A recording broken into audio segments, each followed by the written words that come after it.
Good morning, students. How are you all? I hope you all are well and safe. So, as you all know, we have completed our syllabus for this academic, and I have already informed you that after the completion of this syllabus, I'll be teaching you basic English grammar. So, from today, we are going to start basics of English grammar. So, before that, I hope you all have completed your notes till the last lesson which we have completed. So, you can start this grammar immediately after the completion of the last lesson itself. Means you can write in your notes only. There's no need to write in another notes. So, some students have already written the starting syllabus of English grammar, so there's no need to worry. You can again start it neatly in the fresh page.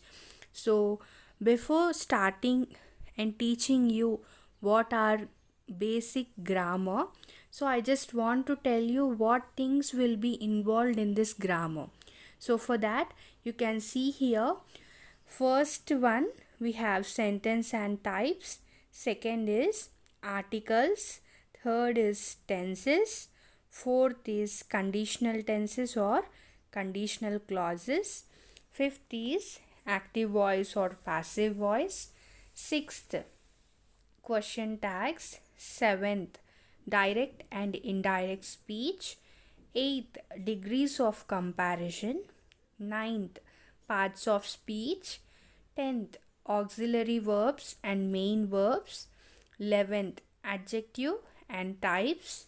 12th, adverb and types. 13th, types of conjunction. 14th, phrases and clauses. 15th, simple, complex and compound sentences. 16th, composition. In that you'll be having letter writing, precise writing. So I have already taught you how to write a letter. Means I have completed letter writing, and I'll be teaching you how to write precise writing. I'll be teaching you both again in detail, and 17th is comprehension of passage, and I hope you all know what is comprehension of passage.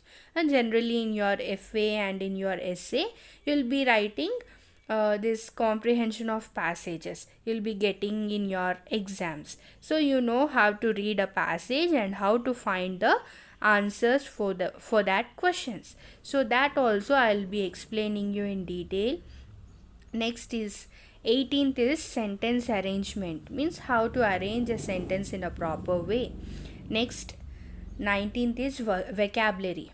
Under vocabulary, again you have some subparts like synonyms. Synonyms means you all know what we call it as meanings, or glossary, all that comes under synonyms. And what is antonym? Antonyms means opposites. And next, one word substitutes, spellings, idiomatic expressions, phrasal verbs, common verbs. So all these I'll be teaching you in detail. So, and I think you all have observed it. All these things, one or the other, we have come across in our lessons, and even in your essay which we have completed recently, in that also we have seen some questions from this grammar, how they were asking, yes or no. So if you learn this according to the rules and regulations, you can learn easily. So I want you to listen these classes carefully and try to understand them. Then you can learn proper English. So in English, actually English is divided into two parts. Generally we call it as language, and the other is grammar. Means English language is a tool of communication. Means we use language as a tool for communicating with others. So not only any other language, it is used as a tool of communication. So next, coming to grammar. Grammar is a set of rules of language, means how to use a language. It has some rules. So following those rules of language, we can learn a proper and perfect language. It may be English or any other language. If we learn grammar, then we can easily talk any language freely. So now we are talking about English. So here, as I told you, grammar is a set of rules of language. So if we follow those rules of language, then we will be able to speak proper English, and we will know how to communicate with others in a proper English. So actually, grammar, it purifies the errors of language. So when we talk, we all find so many mistakes while talking in English, yes or no? So this, if you learn this grammar, you may talk without knowing grammar also, but it may not be perfect. Means there, you'll be finding some or the other mistakes. Even when we all ask you to talk in English, you'll be searching the words. So if you learn this perfect this grammar, then you will be able to talk perfectly and fluently in English. So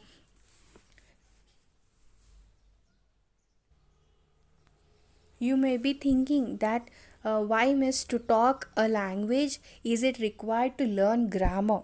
Yes, spoken language may not require grammar, nor mother tongue does not require any grammar.